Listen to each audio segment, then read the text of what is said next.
25 కార్తీక సోమవారం.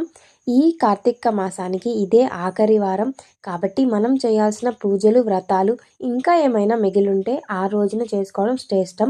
అయితే కార్తీక మాస విశిష్టత గురించి ఎంత వినను తక్కువే. ఈ మాసంలో శివకేశవులిద్దరిని తెల్ల జిల్లేడు పూలతో పూజించిన వారికి ఆయుష్ పెరుగుతుంది. అంతేకాదు ఇలా చేయటం వల్ల స్వర్గలోక ప్రాప్తి కలుగుతుంది. ఈ మాసంలో మహావిష్ణువును సహస్ర కమలములతో పూజించిన వారి ఇంట లక్ష్మీదేవి స్థిరంగా ఉండునని శివునికి, విష్ణువుకి లక్ష్మీదేవి మాట ఇస్తుంది. అసలు లక్ష్మీదేవి అంటేనే సముద్ర తనవే దేవి అని అంటారు.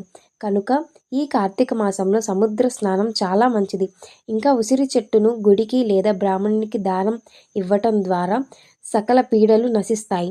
ఇలా ఉసిరి చెట్టు కింద దీపం వెలిగించటం అన్ని పాపాలని నశింపేలా చేస్తుందని శివపురాణాల్లో రాసుంది.